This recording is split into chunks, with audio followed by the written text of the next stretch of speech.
Well, good afternoon, everybody. Welcome to the April 5th edition of the Lunchtime Hot Topics. This is Brad Neuenswander.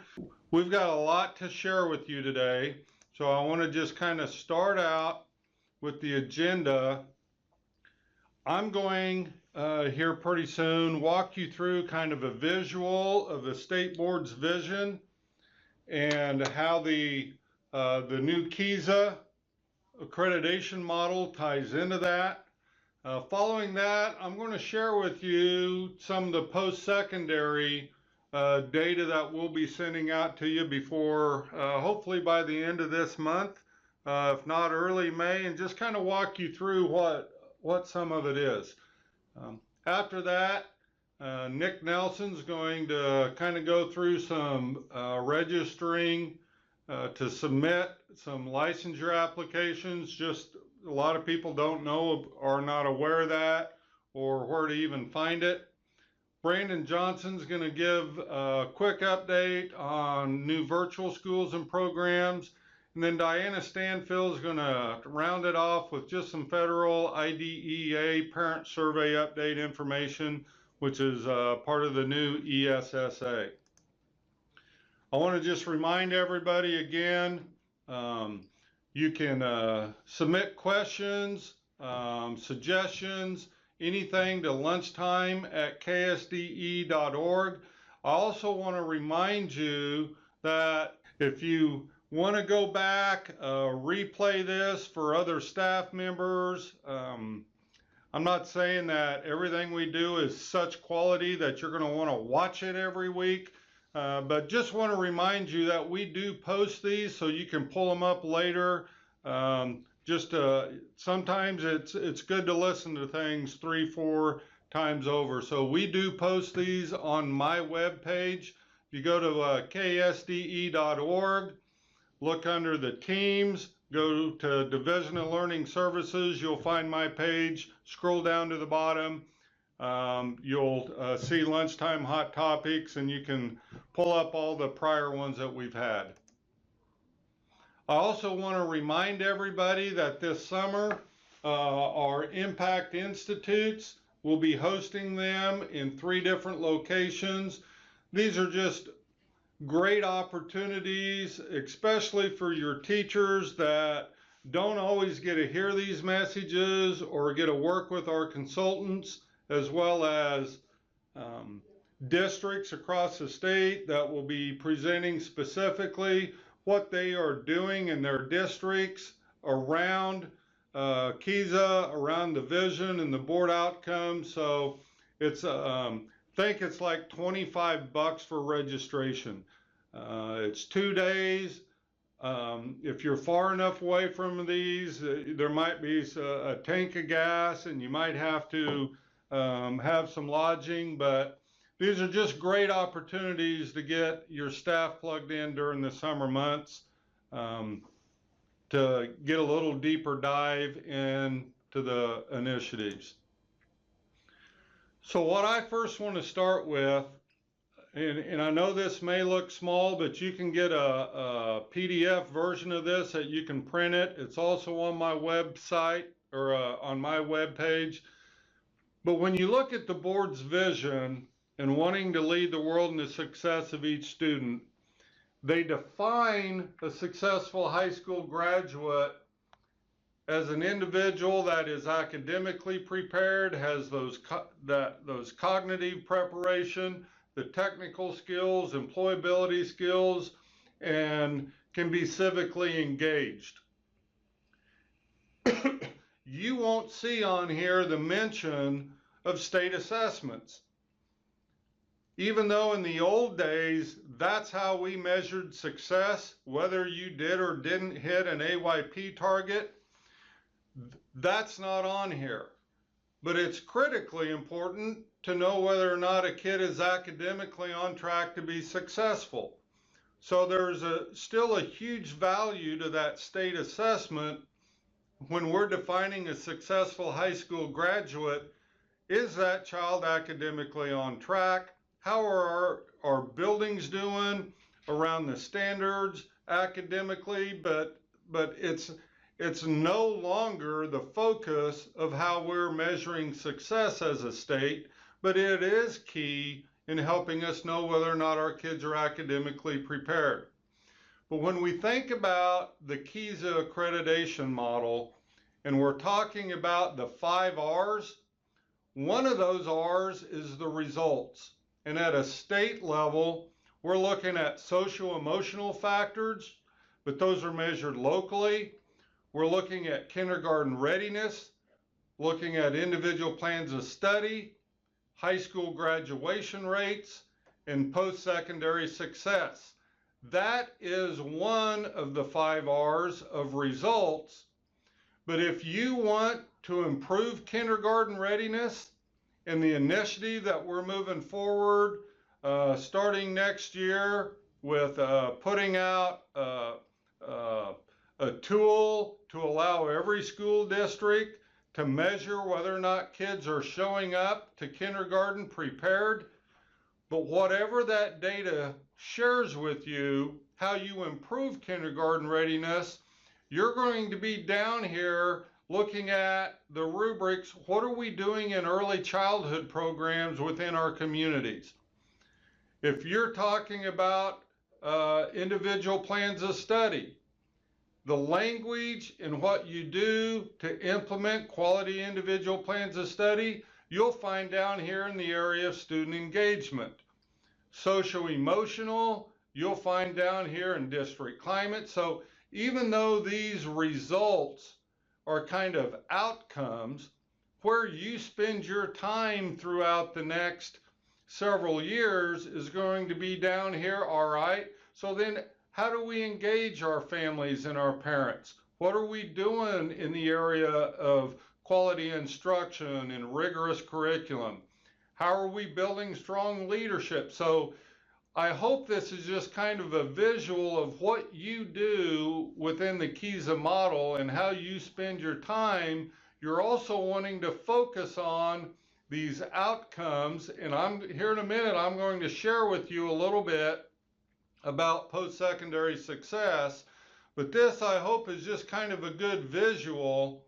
And I'm going to I know it's kind of probably small on your screen, so I'm going to kind of zoom in on this top part. These are things that you want. What is your data telling you? And then how do you drill down then in order to improve your data in your outcomes?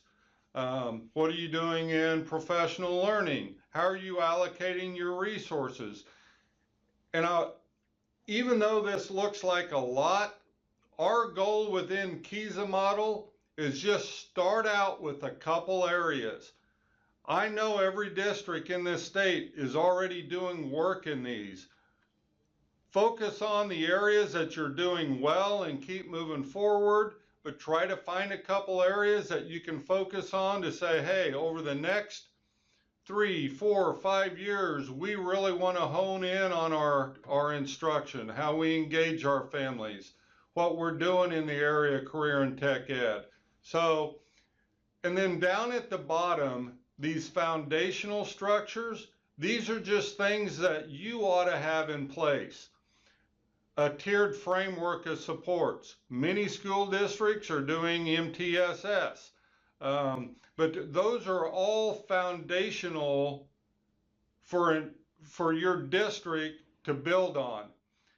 And the quarter trainings that we've done this year in the 0 year, trying to roll out the new KSDE model, each quarter we've been introducing the ROSE standards or the ROSE capacities that are mentioned in the Supreme Court case. The legislature put into law. Those are all of these, or many of these, pull from those ROSE capacities.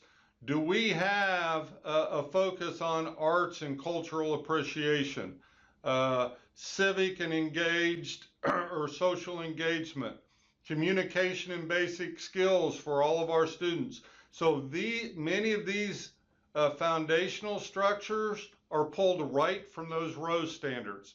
So I hope this kind of helps give you just a visual of how the accreditation model leads to the board's vision and the results that we're wanting throughout the state. So if you have any questions on that, this visual, this whole thing you can find on my web page. We'll be getting out there. You can I hope this kind of gives an overall visual. This is where we're headed in the next few years as a state. It's not going to happen in year one, but we want people. Accreditation is going to be about, do you have meaningful processes in place that lead to better outcomes? So I hope this visual helps a little bit. But one thing that I want to share with you, that you'll be getting this data soon, is this outcome of post-secondary success. We're going to be feeding you the National Student Clearinghouse data. And when you get it, it's important to understand what is included in that. So this will be high school graduation or high school graduates that enroll in post-secondary institutions. And by post-secondary, we mean 4-year and 2-year. So whether it's a community college, whether it's a technical school, or whether it's a 4-year KU, K-State, Baker, in-state and out-of-state. About 97–98% of post-secondary institutions submit their data to National Student Clearinghouse. It's also important to understand this does not include military students, because we don't have access to military data, and they don't submit their data. The armed services do not submit their data to National Student Clearinghouse. So it's important, even though we consider that a successful student, it's just not in the data that I'm going to share with you. It also does not include a student that goes directly into the workforce. So it's important to know what's in it and also what's not in it. It also, you're going to get the data beginning with your graduating classes of 2010. And it's going to follow those students for about 8 years. And it will keep track of those students, even if they move. Let's say they started at Barton Community College and then went to Fort Hays. It will follow those students as long as they're in a 4-year or a 2-year in-state or out-of-state. So let's just look at the graduating class of 2010. And the reason we're choosing that is we already have, and you're going to get 6 years of data on those graduates. You'll then get a year from now where they're at in 16–17, 17–18, but right now you'll get 6 years of data immediately for the graduating class of 2010. You'll also get 2011, but there'll only be 5 years of data. You'll get 2012, but there'll only be 4 years, because it takes a year for them to be there, for the post-secondary to submit it to National Student Clearinghouse, and then for them to submit it to us. So it's always 2 years lagging. So the other thing that's important, that this is only of the students that graduated. This does not include the students that did not graduate with a high school diploma. So when we're looking at this, let's focus on the 2010 graduates that next year, when they were considered freshmen or their first year in post-secondary, 64.5%, that's the green. So if you kind of look down here at the, what is this, Nikk, ledger? Green means they're new to college. Or we could say, it might be better to say new to post-secondary, but that's just the way National Student Clearinghouse frames that. Legend. There you go. What did I say? Ledger. Ledger. Legend. Thanks, Nick. There's more than 5 reasons why you're here. There's a good 6th reason. So in that first year out of high school, 64.5% of them showed up somewhere in a 2-year, 4-year technical. 35% of the ones that graduated did not enroll. That doesn't mean in that 35%, some of them could have gone to military. Some of them could have gone right. That doesn't mean 35% were not successful. It just means they didn't enroll in a 4-year, 2-year, or technical. And since we don't get, for example, military, we know in Kansas about, on average, 1.5% of our kids go into military. We just don't have that data. Now, what's important is when you get this data, you're going to get it at the student level. So you'll know who the 35% of your kids are. And you can add and say, yeah, hey, that, you know, if you're, for example, maybe around the Junction City area, you may have a large percent of your kids going on to military. That's great. But this data for 2010, and what I'm showing you here is state aggregate data. So we know that 64.5% of the graduating class of 2010 showed up in a 4-year, 2-year technical. We also know that 0.6% of those kids have already completed something. So this says that they graduated. I would imagine that 0.6, they already have their associate's degree maybe, and they completed it during their senior year or during the summer, or that first year out, they've already completed it. All right, let's go to the second year. And again, these are the same kids, those same graduates, so the students will change colors throughout these 6 years. So in the second year, 4.4% are new. That means they probably took a year off and they now came back. 11.5% of this 64% didn't show back up. So the yellow means they're no longer enrolled and they didn't complete something. So the orange is important to us because we retained them. They were green the first year and they came back for a second year.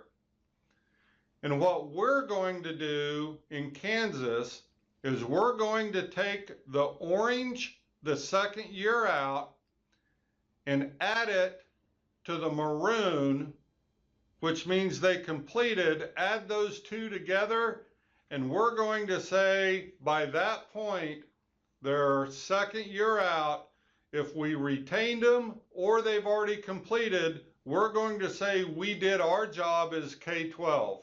And from here on out, it's now post-secondary's job to get them to completion. But it's going to be important for you to look at these and say, all right, what do we know about these kids that never showed up or showed up and didn't return?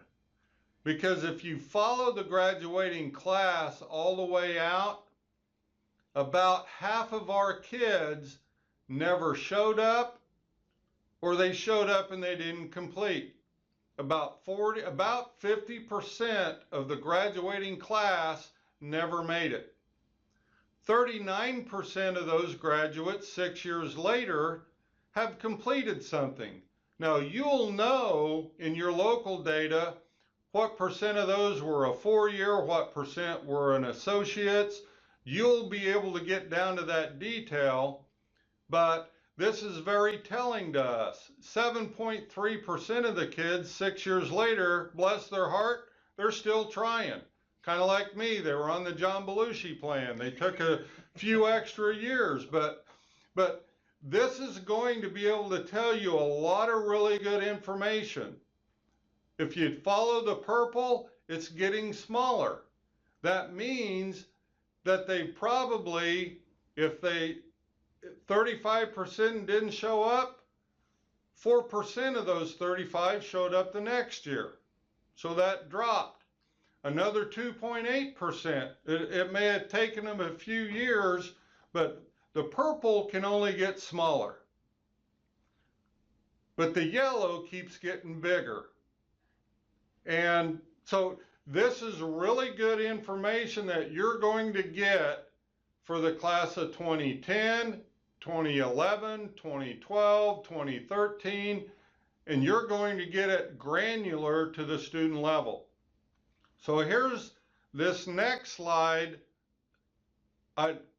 You can go back and replay this over and over to get this, but I want us to look, I'm going to move to another slide, but what I want you to focus on is we're taking the orange, which means they retained, and we're going to add or they completed, and we're going to jump to this next slide. So we are going to also be providing you this. So let's just focus on the class of 2010. In 2010, 80% of the kids graduated, so this is of those 80% graduates. All right? Of the 80% that graduated, 55% of them made it to that second year as an orange or a maroon. All right? We added those two together, and that is this line. And we're calling that our success rate. We believe if we can get them to their second year in post-secondary or they completed, that is our success rate. But it's important to know that is only the percent of the ones that graduated. So this is key. Our effective rate is the percent of that class 4 years earlier when they would have been a freshman. So that freshman cohort class, 80% of them graduated, and of those freshmen, only 44% of them made it to this point. Now, it'd be nice if I could ask you questions right now. You may have to replay this. Whoop, going the wrong way, Nick. 55% of the graduates made it to that second year, but only 44% of that graduating class when they were freshmen made it that far. And we're going to give you that data from the class of 2010, 11, 12, and 13, and 14. We can't go beyond that because those other graduates haven't been in the system that long. But we will continue to feed you that information.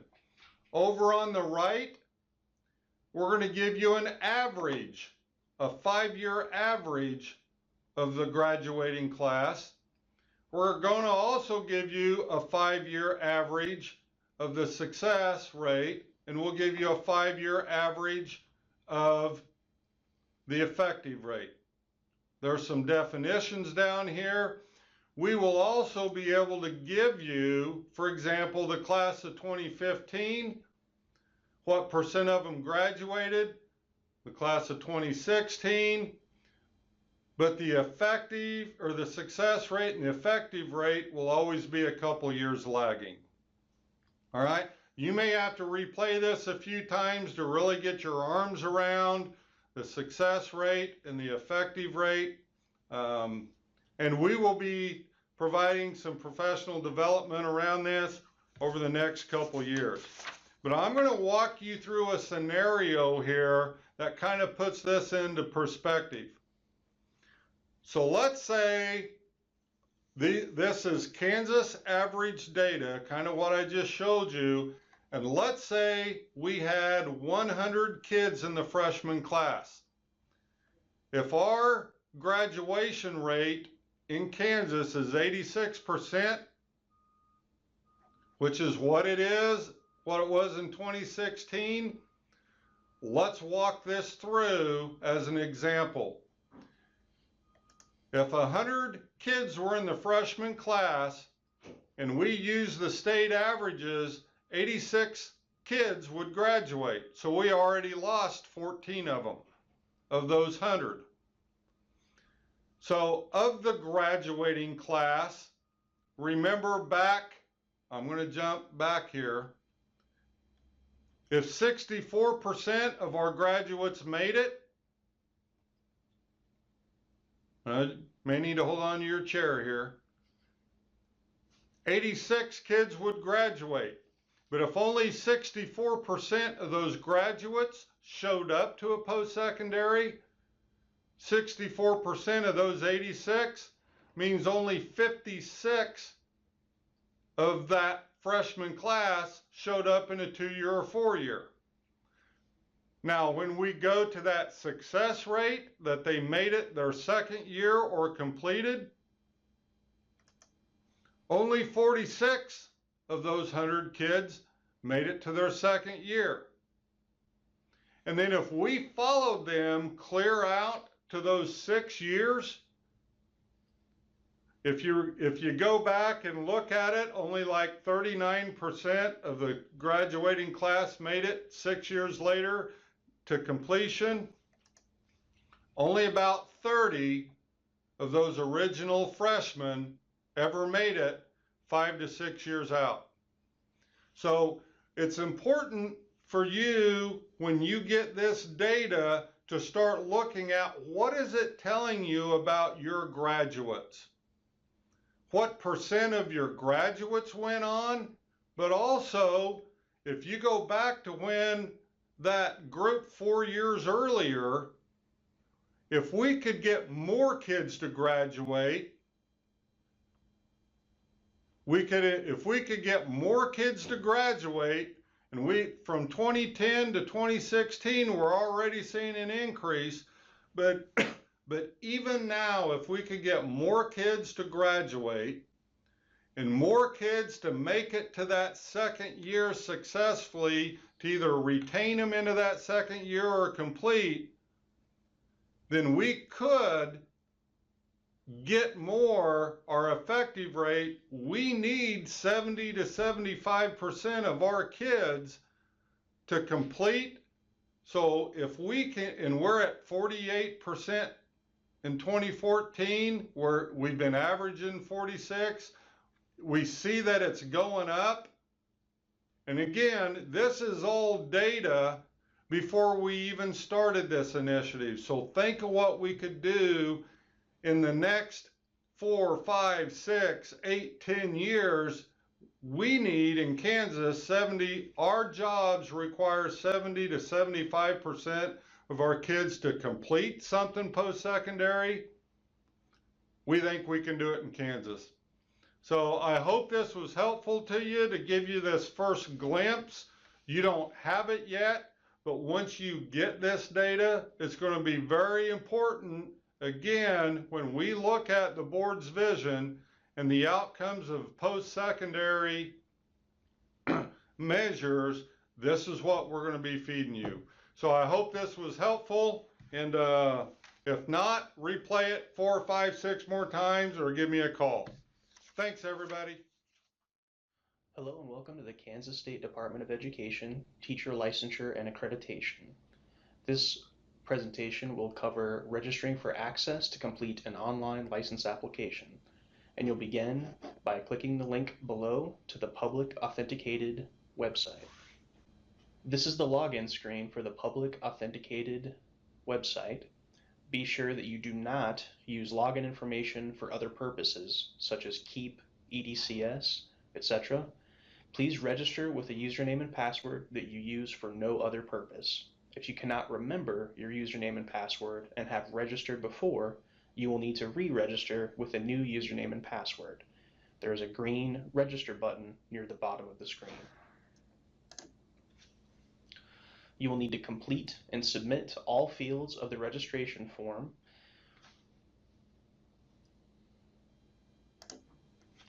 Please remember and store your username and password. KSDE is not able to keep or retrieve this information. Once you have registered with the username and password, you will return to the login screen and log in with the username and password that you just created. Once logged in, you can complete an online application. Applications are listed on the left-hand side. If you have additional questions, please visit the link below, and on the right-hand side, a list of licensing consultants and their contact information will be listed. Thank you. First off, I want to thank you very much for tuning in and watching this Hot Topics today. I will be speaking to you about opening a new virtual school or program at your USD. My name is Branden Johnson. I'm an education program consultant in the TLA division of KSDE. First things we need to know is that the upcoming due date is right around the corner, as in this Friday, April 7th.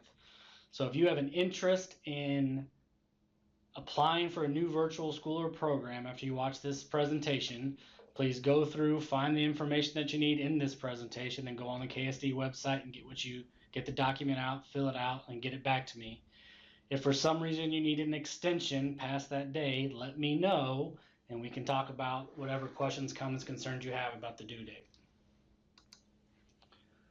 Some statutes and requirements that you need to be aware of for virtual schools and programs. They're listed here, KSA 723711 to 723716. They're also on the website. Please check those out so you have an understanding of what they are. It was also accepted in 2008, and you also need to be aware of the Counting Kids Enrollment Handbook, which is also available on the KSD website.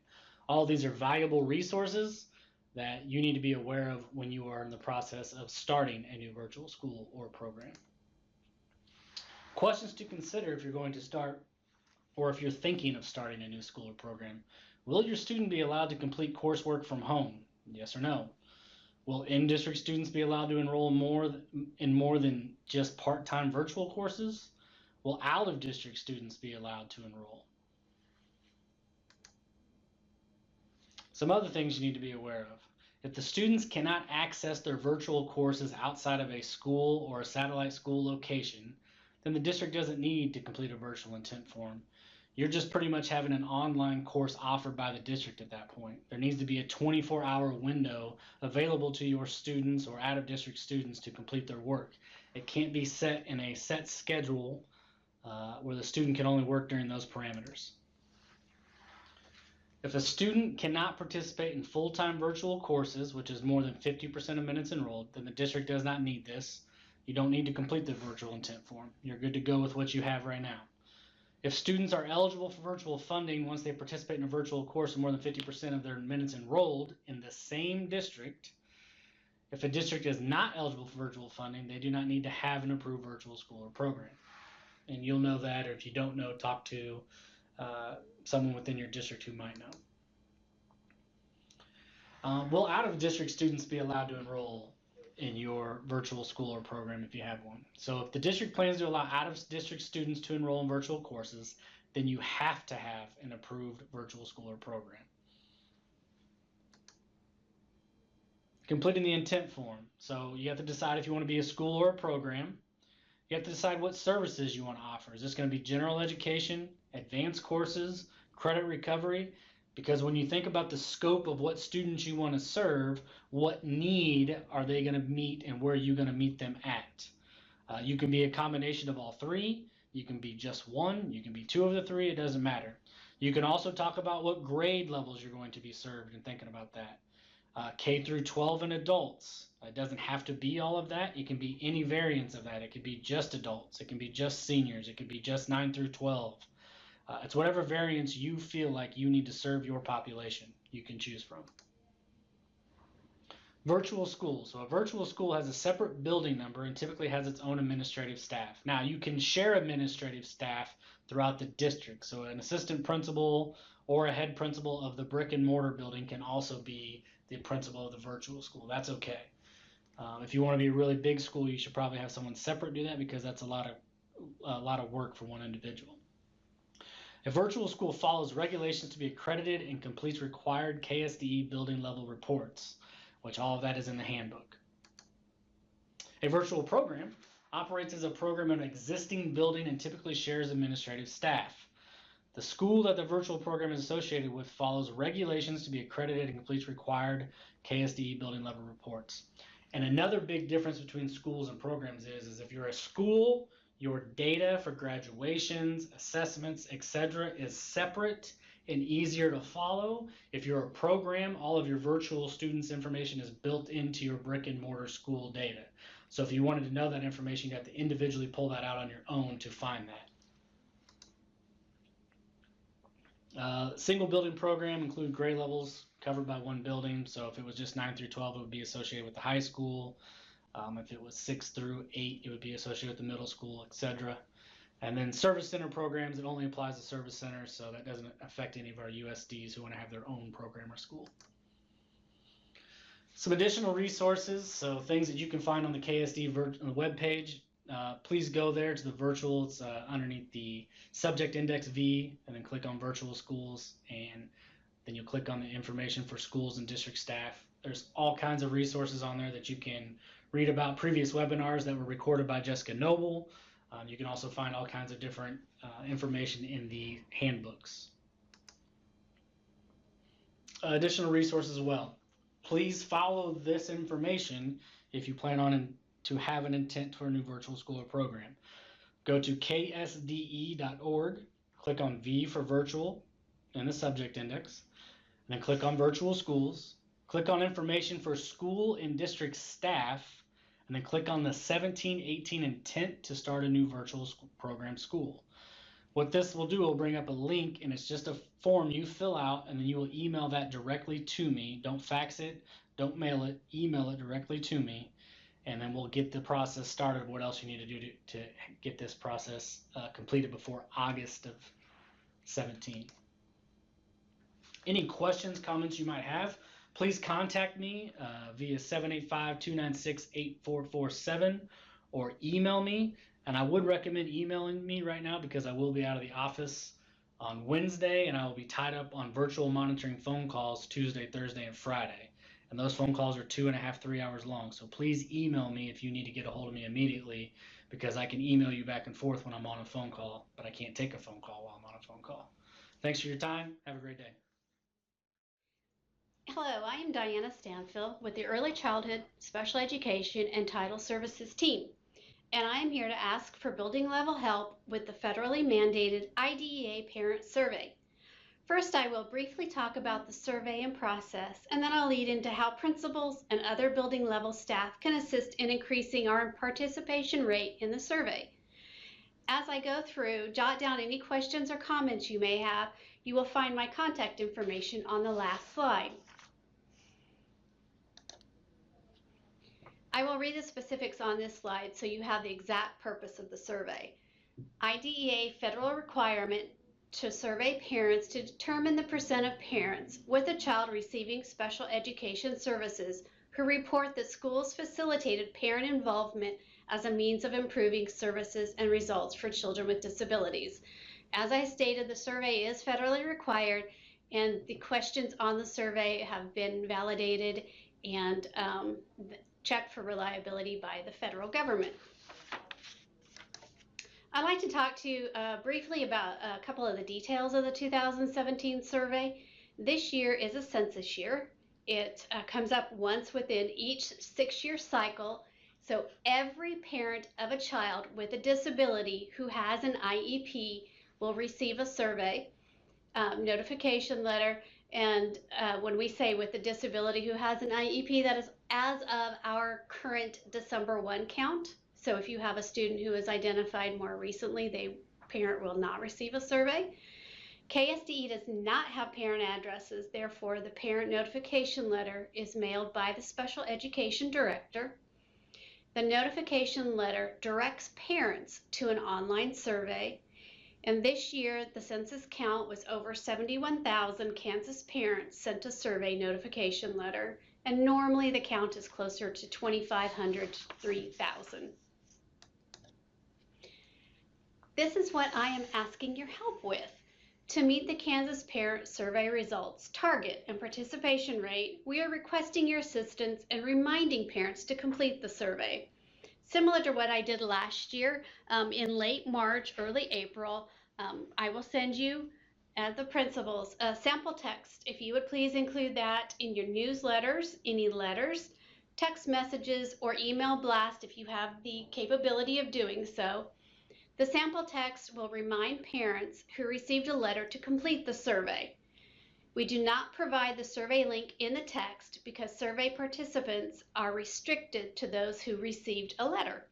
This has to do with having accurate numbers to track participation rates and the results. This is a quick timeline of events. Just an overview so you can see where your assistance falls in the overall process. As you can see, March 1st, we sent the notification letters to the special education director. The notification letters were to be mailed by April 1st, and then late March, early April, I will send some sample text to have you send out those reminders in your newsletters, emails, or text. And May 31st is when the parent survey closes. I would like to just briefly go through this. It's a little confusing. The survey is online, and the letters that were sent to parents are only notification letters so that they can go online and take the survey. That is why the URL will not appear in any of your reminding text. So I want to thank you for your assistance with the Federal IDA Parent Survey. Your help is truly appreciated. And below is my contact information. If you have any questions or comments, I am Diana Stanfill at dstanfill@ksde.org, and my phone number is 785-296-7262. Thank you.